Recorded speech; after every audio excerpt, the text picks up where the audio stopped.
Jangan, jangan tuh kan. Bisa respon yang presentasi Ranti, Monica, Paula, Nur Adelia, bagaimana? Baik, Pak. Ya, silahkan dimulai.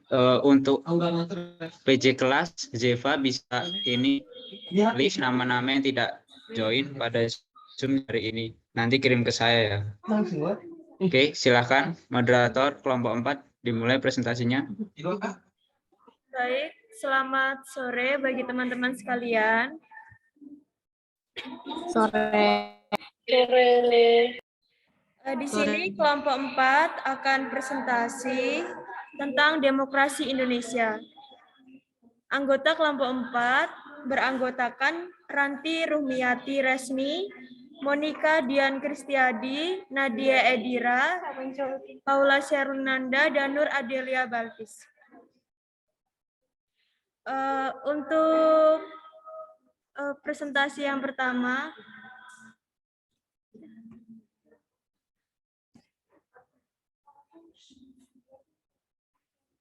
kami akan menjelaskan tentang pengertian demokrasi, kedua, macam-macam demokrasi, ketiga, prinsip-prinsip demokrasi secara universal, keempat, sejarah perkembangan demokrasi secara umum, dan yang kelima, perkembangan demokrasi di Indonesia.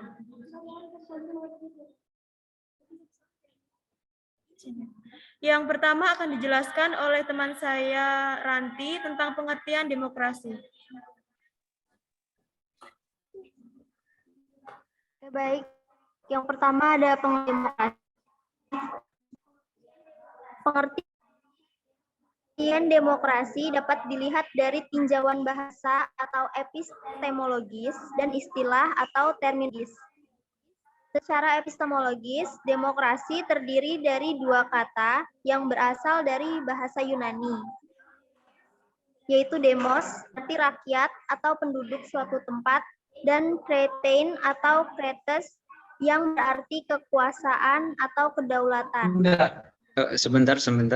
Ini kenapa nanti tidak menghidupkan kameranya? Nggak bisa. Nggak bisa Maaf, kenapa? Kak, ini handphone saya nggak bisa berbagi layar, jadi kalau saya menjelaskan lewat makalah, kameranya mati. Oh gitu ya. Oke, silahkan dilanjut. Lanjut ya.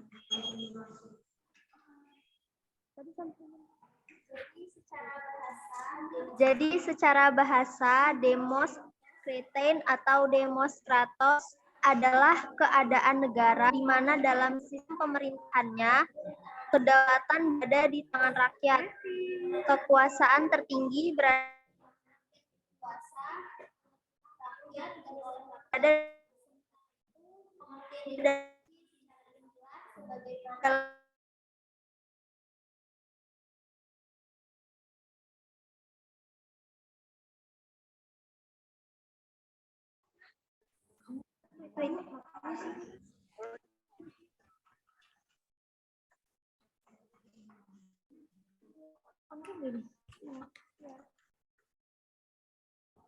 Ya, bagaimana moderator?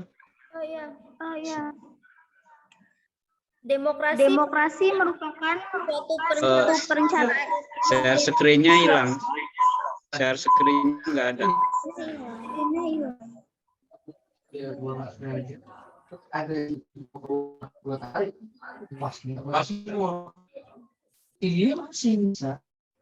Bagaimana? Maaf, Kak, bentar. Oke. Jangan lupa ya, Jeva, kirim list namanya tidak hadir di Zoom.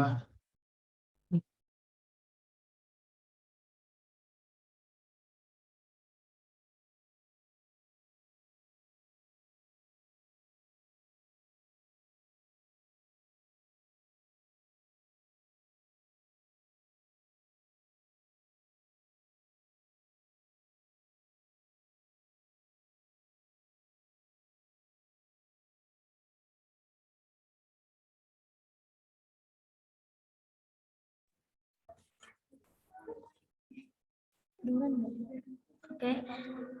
Yang pertama ada menurut Joseph A. Schemer. Jadi menurut beliau, demokrasi itu merupakan suatu perencanaan institusional untuk mencapai keputusan politik di mana individu-individu memperoleh kekuasaan untuk memutuskan cara perjuangan kompetitif atas suara rakyat. Yang kedua, menurut Sidney Hope, demokrasi adalah bentuk pemerintahan di mana keputusan-keputusan pemerintah yang penting secara langsung atau tidak langsung didasarkan pada kesepakatan mayoritas yang diberikan secara bebas dari rakyat dewasa. Yang ketiga ada menurut Philip C. Schmitter dan Terry Linkar. Demokrasi sebagai suatu sistem pemerintahan di mana pemerintah dimintai tanggung jawab atas tindakan-tindakan mereka di wilayah publik oleh warga negara yang bertindak secara tidak langsung melalui kompetisi dan kerjasama dengan para wakil mereka yang terpilih.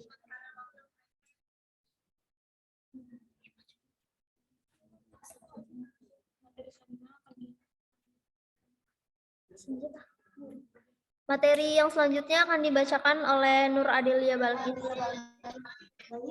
Baik, selanjutnya adalah macam-macam demokrasi. Yang pertama berdasar ideologi. Dibagi menjadi dua, yaitu demokrasi konstitusional yaitu adalah kebebasan individu. Ciri khas pemerintah demokrasi konstitusional adalah kekuasaan pemerintahnya terbatas dan tidak diberikan banyak campur tangan dan bertindak sewenang-wenang terhadap warganya. Yang kedua, demokrasi rakyat. Demokrasi rakyat menciptakan kehidupan tanpa kelas sosial dan tanpa kepemilikan pribadi. Selanjutnya berdasarkan cara pemilihan rakyat. Dibagi menjadi tiga, yaitu demokrasi langsung. Demokrasi langsung yang dilakukan secara langsung kepada rakyat, mengemukakan kehendaknya dalam rapat yang dihadiri oleh seluruh rakyat. Dalam demokrasi langsung, rakyat diikutsertakan dalam proses pengambilan keputusan untuk menjalankan kebijakan pemerintah. B. Perwakilan.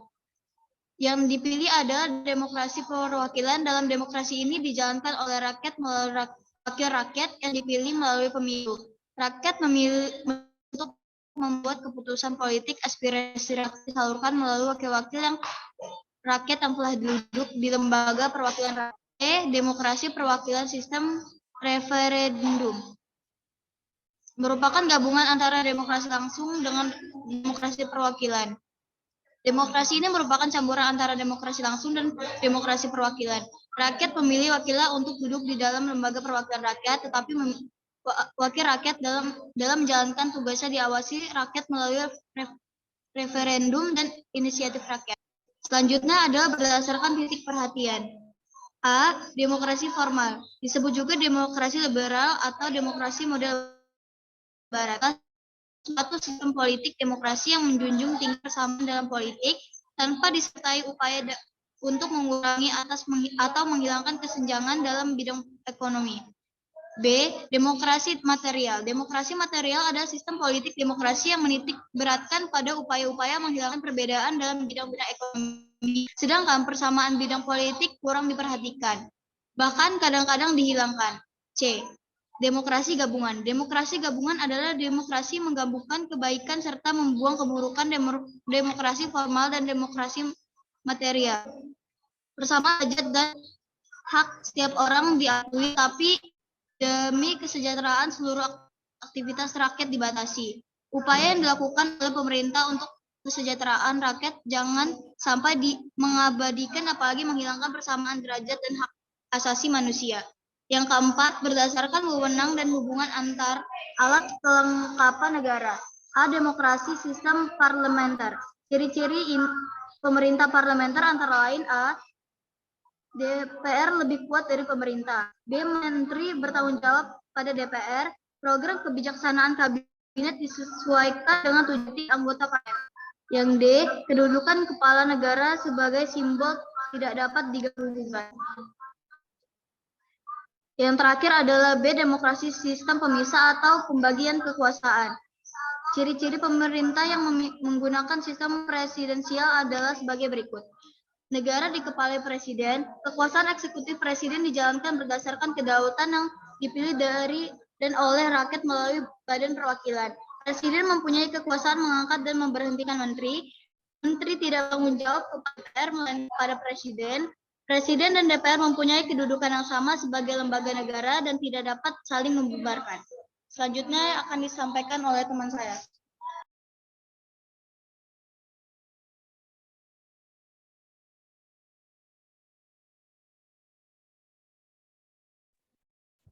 Baik, di sini saya akan menjelaskan tentang prinsip demokrasi.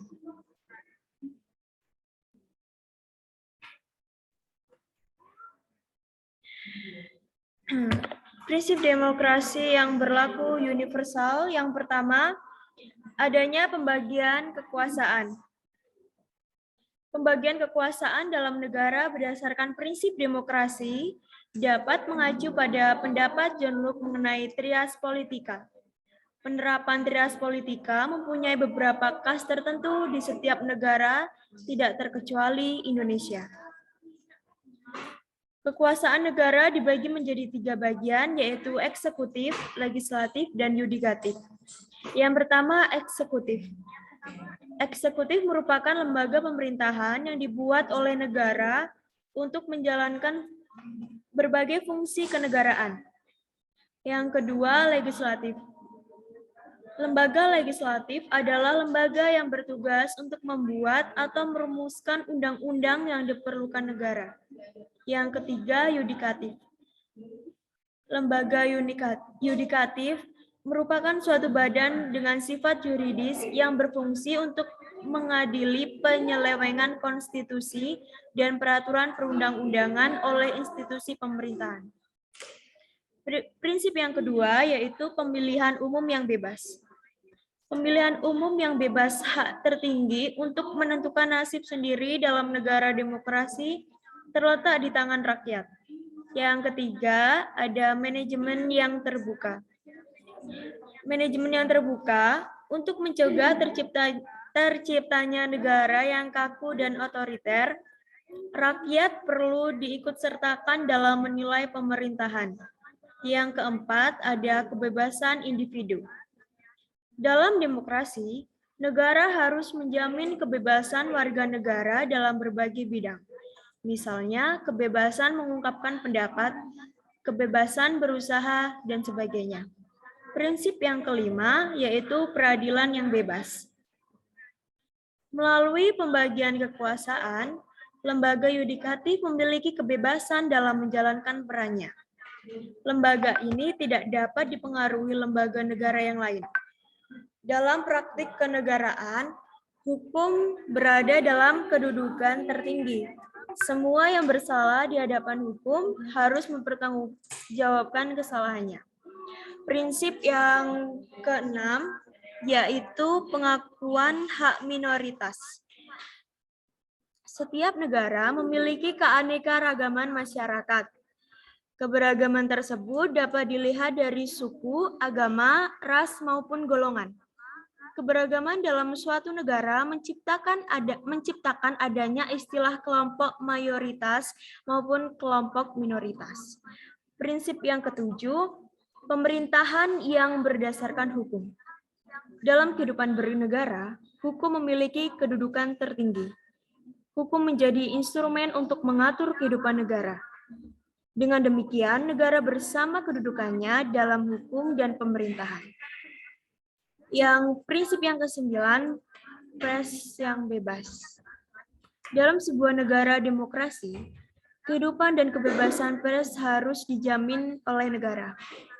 Pers harus bebas menyuarakan hati nuraninya terhadap pemerintahan maupun diri seseorang penjabat. Prinsip yang ke-10 yaitu beberapa partai politik. Partai politik menjadi wadah bagi warga negara untuk menyalurkan aspirasi politiknya. Setiap warga negara memiliki kebebasan untuk memilih partai politik yang sesuai dengan hati nuraninya. Baik, itulah prinsip-prinsip demokrasi. Materi selanjutnya akan dibacakan oleh teman saya.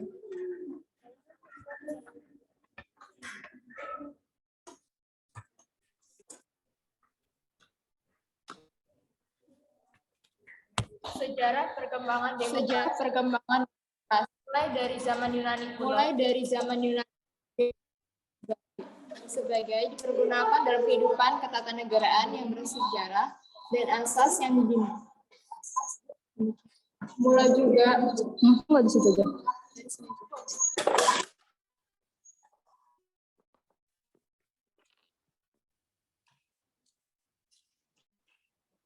perkembangan konsep demokrasi dalam negara, hukum demokrasi dan pemahaman negara hukum tidak dapat dipisahkan.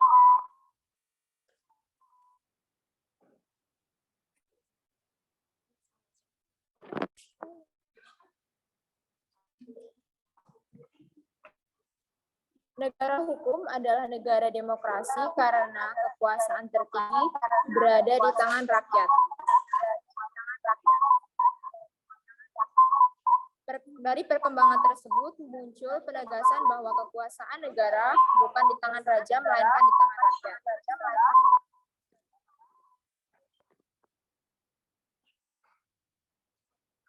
Revolusi di Barat berdampak besar pada pemikiran manusia standar hidup.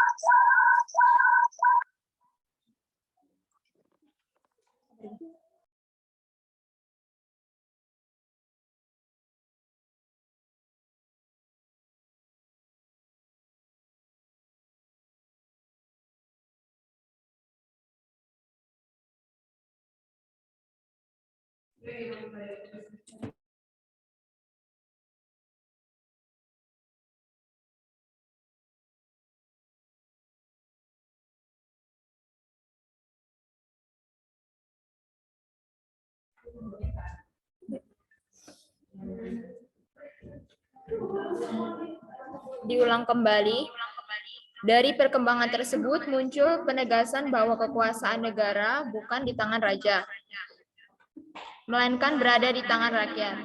Revolusi dari Barat berdampak besar pada pemikiran manusia dan standar hidup. Revolusi ini berdasarkan pada situasi aktual di Barat karena perbedaan kelas dan masyarakat serta kekuasaan absolut dari negara lain.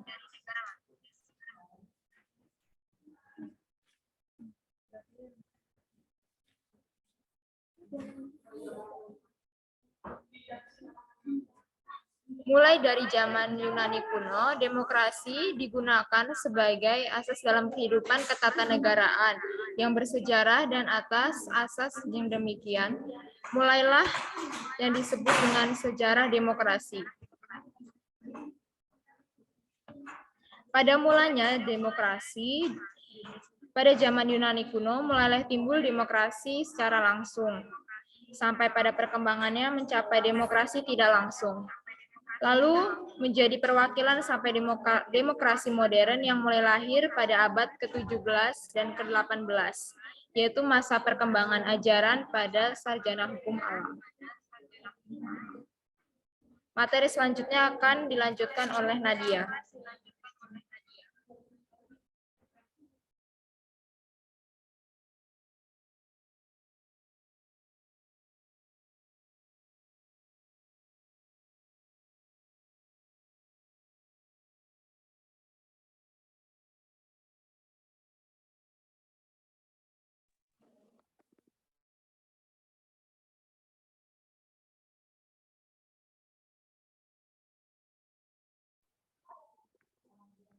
Demokrasi di Indonesia. Pada awal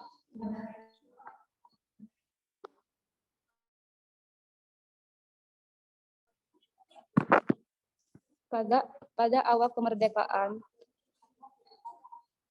ketika UUD 1945 menjadi hukum dasar tertulis bagi segenap bangsa Indonesia, muncul pergeseran gagasan ketatanegaraan yang mendominasi pemikiran segenap pemimpin bangsa. Semula gagasan tentang peranan negara dan peranan masyarakat dalam ketatanegaraan lebih dikedepankan. Gagasan itu disebut gagasan pluralisme. Selanjutnya, dengan melihat realitas belum mungkin dibentuk lembaga-lembaga negara seperti dikehendaki UUD 1945 sebagai aparatur demokrasi yang pluralistik. Muncullah gagasan organisme.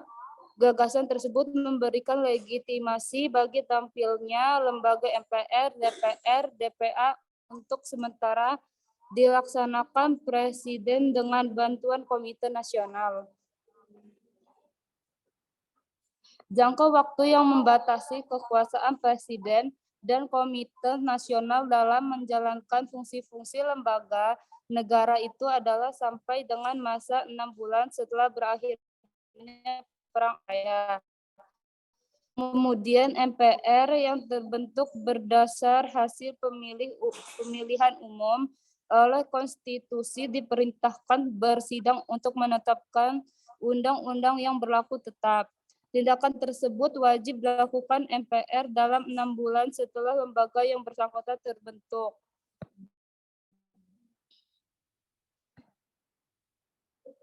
Kita tahu bahwa UUD 1945 pada awal kemerdekaan disusun oleh sebuah panitia, yakni Panitia Persiapan Kemerdekaan Indonesia (PPKI). Secara konstitusional seharusnya undang-undang ditetapkan oleh MPR dan bukan oleh PPKI. Patut apabila berdasarkan sejarah penyusunannya dan redaksi pasal 2 aturan peralihan dikatakan bahwa Undang-Undang 1945 adalah UUD yang bersifat sementara. Kenyataan tersebut senada dengan ucapan mantan Presiden Soekarno ketika berpidato di depan BPUPKI dan PKI.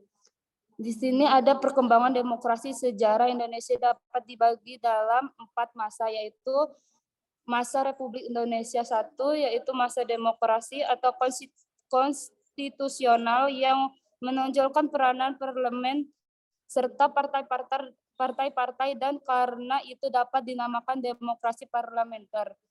2. Masa Republik Indonesia II, yaitu masa demokrasi terpimpin yang dalam banyak aspek telah menyimpang dari demokrasi konstitusional yang secara formil merupakan landasannya dan menunjukkan beberapa aspek demokrasi rakyat. Yang ketiga, masa Republik Indonesia III, yaitu masa demokrasi Pancasila yang merupakan demokrasi konstitusional yang menjalankan sistem presidensial. Yang keempat, masa Republik Indonesia IV, yaitu masa demokrasi pasca reformasi 1988 sampai sekarang yang cenderung mengalami banyak perubahan dari banyaknya partai politik hingga pemilihan yang dilakukan secara langsung.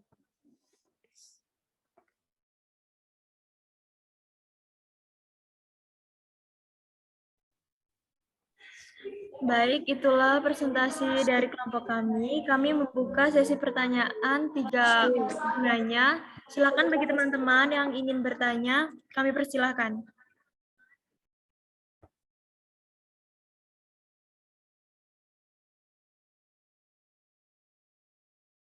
Ya, izin masuk moderator. Mungkin untuk share screen-nya bisa ditutup saja. Bisa raise hand.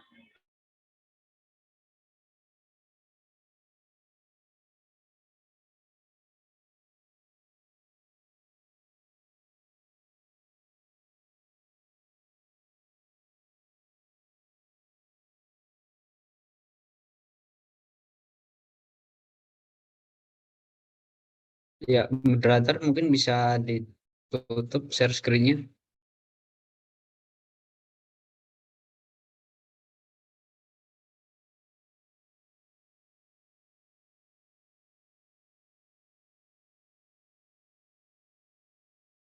Iya, Kak, bentar, Kak.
Baik, silahkan bagi penanya. Rahma Amelia.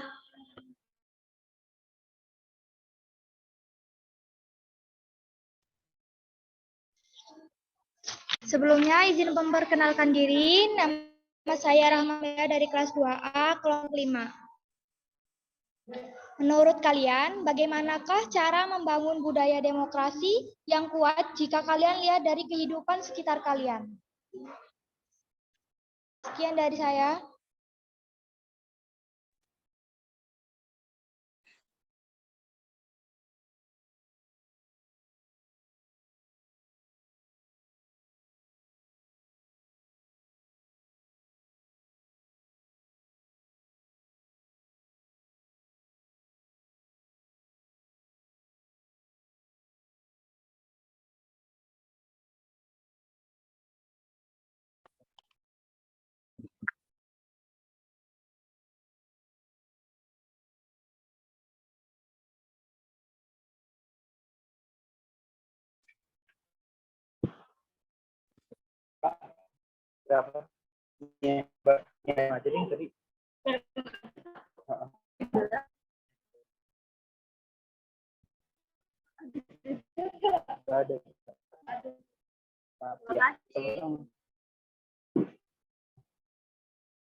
Baik, untuk Resti silahkan. Baiklah, saya Resti Purnama dari kelompok 3. Saya ingin bertanya, jelaskan menurut kalian bagaimana pelaksanaan demokrasi di Indonesia saat ini? Apakah sudah sesuai dengan Pancasila? Terima kasih.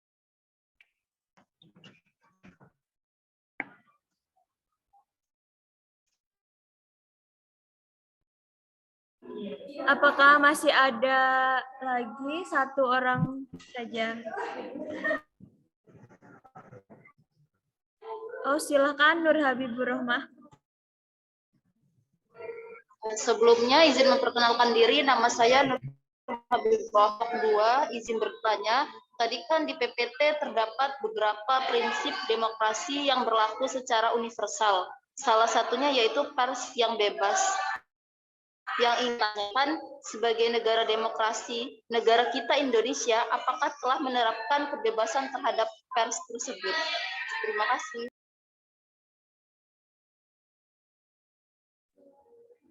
Baik, terima kasih teman-teman. Bagi yang sudah bertanya, izinkan kelompok kami untuk mencari jawabannya terlebih dahulu.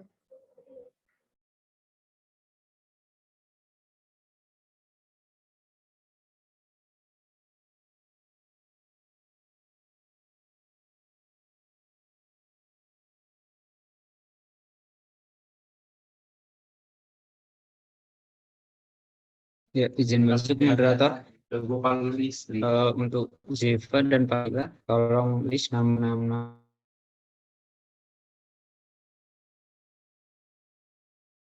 temannya. Baik, Kak.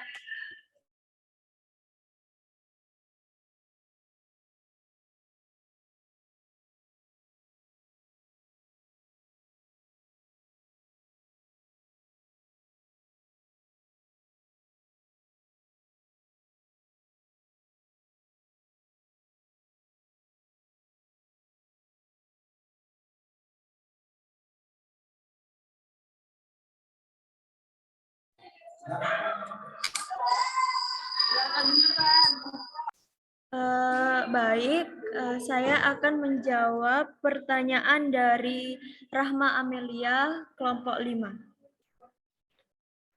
Tadi pertanyaannya, menurut kalian bagaimana caranya membangun budaya demokrasi yang kuat jika kalian lihat dari kehidupan sekitar kalian?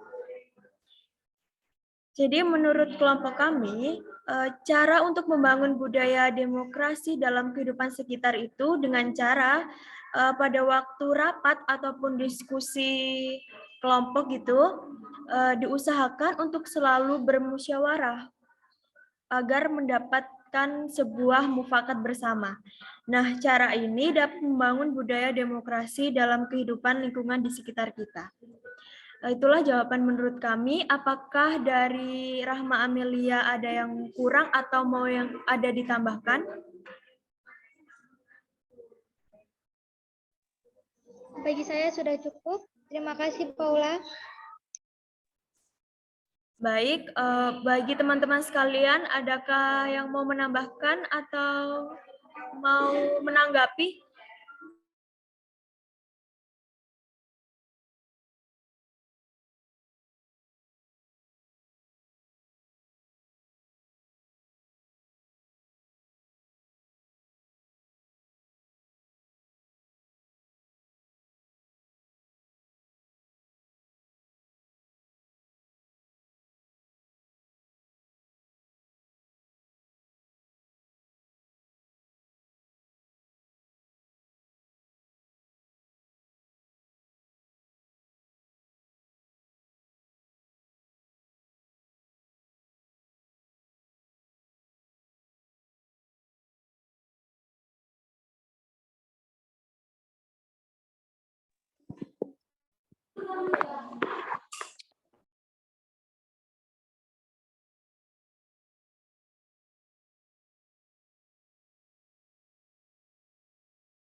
Baik, karena tidak ada yang menanggapi, mungkin kami akan melanjutkan menjawab untuk pertanyaan selanjutnya.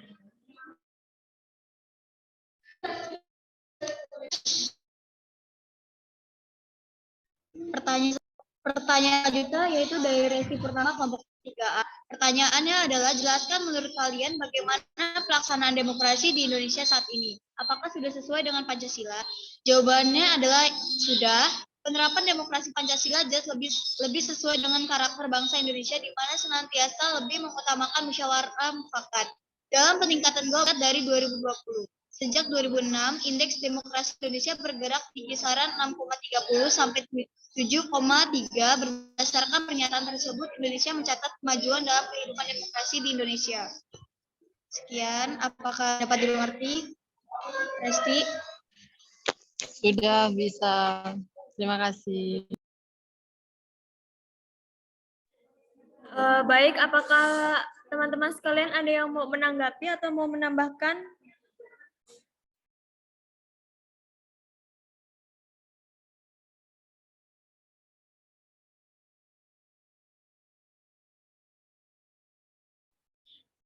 Mungkin jika tidak ada, kita lanjutkan untuk menjawab pertanyaan selanjutnya. Baik, pertanyaan selanjutnya akan dilanjutkan oleh saya.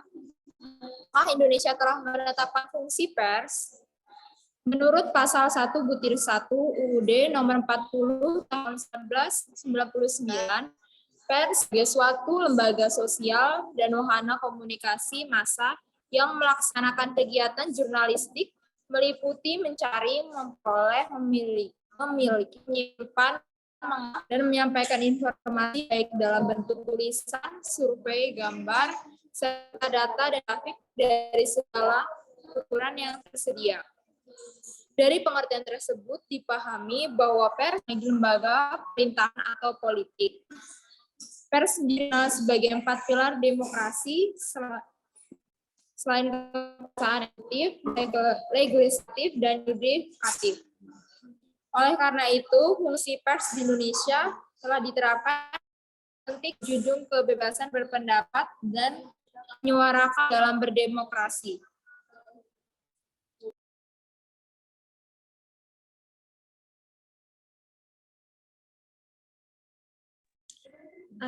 Baik, apakah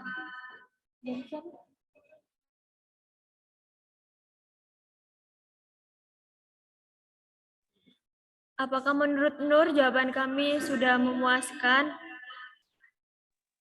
Sudah, terima kasih. Baik, apakah teman-teman mau ada yang menambahkan atau menanggapi?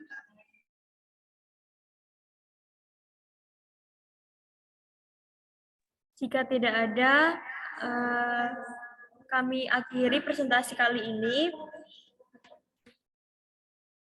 Kami mengucapkan terima kasih atas perhatian teman-teman semua dan mohon maaf bila kami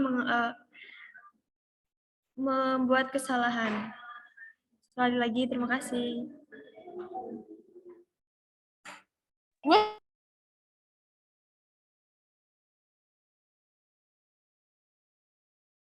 Saya kembalikan kepada Kak Cahyo Saputra.